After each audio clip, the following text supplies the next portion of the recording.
Hello, everyone, and welcome back to another Tahar Talks episode. This episode is slightly different than what we've been doing before, simply because of the fact that the topic we'll be discussing today is a very unknown topic. I am going to be very honest with the listeners. I did not know about this topic till, the research team suggested this to us. But, giving you guys a clue about what it's going to be about, I'm going to ask Lena a question. Lena, when I talk about the airline industry, what comes into your head? Planes. Wow. Yeah, What else? Okay. So Adani, Air India, they come to Indigo. Yes, Indigo. Oh, Emirates. Yeah. So, clearly all of us are able to name some very good airlines. All of us love Emirates, all of us love Indigo. Except that the airline industry for a very long time is known as a graveyard business. And this is simply because of its high failure rates. So, we all know that the global airline industry has for a very long time been a very dynamic and challenging sector, characterized by fluctuating demand, rising operational cost, and intense competition.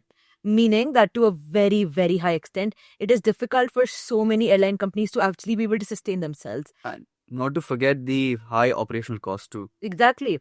Like, do all of us know about what happened to SpiceJet? So, as a child, do you remember traveling at SpiceJet? No, I've actually preferred Indigo. I mean, yeah, exactly. Before Indigo became so popular, SpiceJet was a relatively popular airline. And now all of us know that SpiceJet did go bankrupt and does not fly anymore. And that is such a great example of, a very flourishing airline business that was completely put out.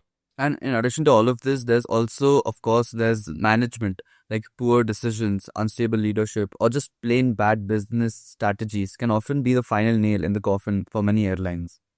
So, frankly, let's just start with the economic reason. Firstly, we've gotten our fluctuating fuel prices.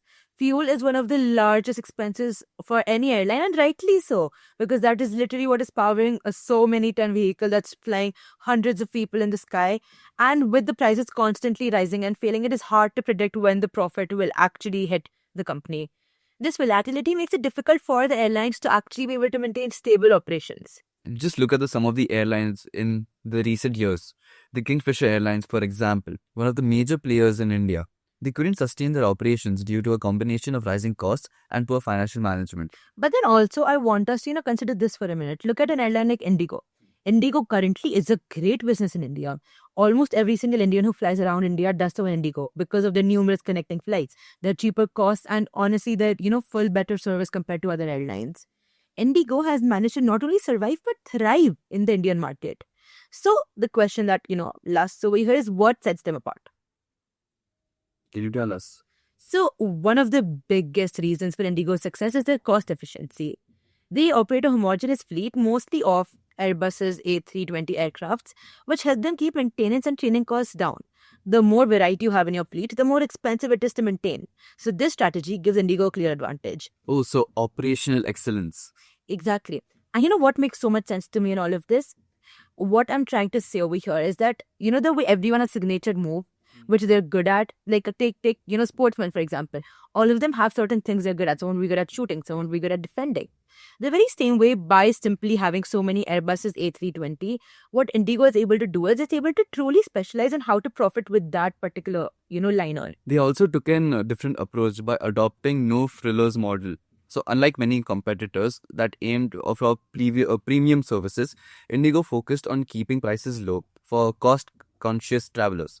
They also helped attract a broad customer base, and the competitive fares have kept them ahead in the market.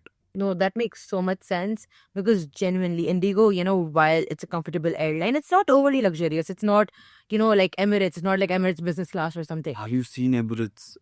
Yeah, this is so cool. Yeah, we should have an episode on that. But not deviating off the topic.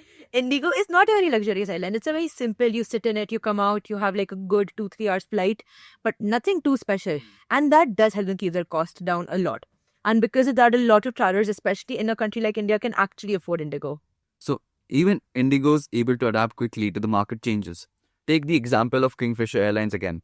While Kingfisher was struggling, Indigo capitalized on the opportunity of hiring pilots from them. So like saving on training costs and bolstering their operational capacity. Smart move, right? Actually, that is such a smart move to think about. Kingfisher is clearly, an airline that was going down at that point, meaning that employees were unhappy. Employees were, obviously not getting the kind of salaries they deserved or not getting the kind of exposure they deserved. And for a company like Indigo to step in at that moment and offer them, like, maybe slightly higher salaries and just better conditions altogether would literally push people towards that airline. Makes so much sense. And in all of this, let's not forget the importance of strong leadership, because that can truly, truly change an entire company. So we know Indigo's CEO Aditya Ghosh led the airline from 2008 to 2018. His stability and long-term vision helped the airline stay on the course during turbulent times. It's clear that the leadership is the key to airline success. So today, Indigo dominates the Indian aviation market with more than 54% market share, which gives them a pricing power and revenue stability that many airlines can only dream of. It really is a remarkable story. While many airlines have struggled to stay afloat, Indigo has managed to stay ahead by focusing on efficiency, keeping costs low, and maintaining strong leadership. And I believe that is such a good lesson for, honestly, not just other companies, but even us as individuals. Because the kind of tactics they have applied to, genuinely survive in such a struggling industry is something we could all apply to our own daily small decisions too.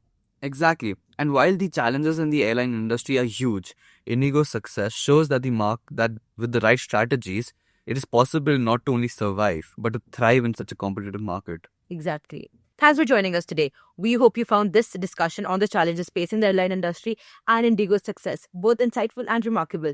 And I truly hope that all of us as individuals and future leaders are able to apply something of this sorts to our own decisions too. So that was the airline industry and the graveyard business on Dahar Talks.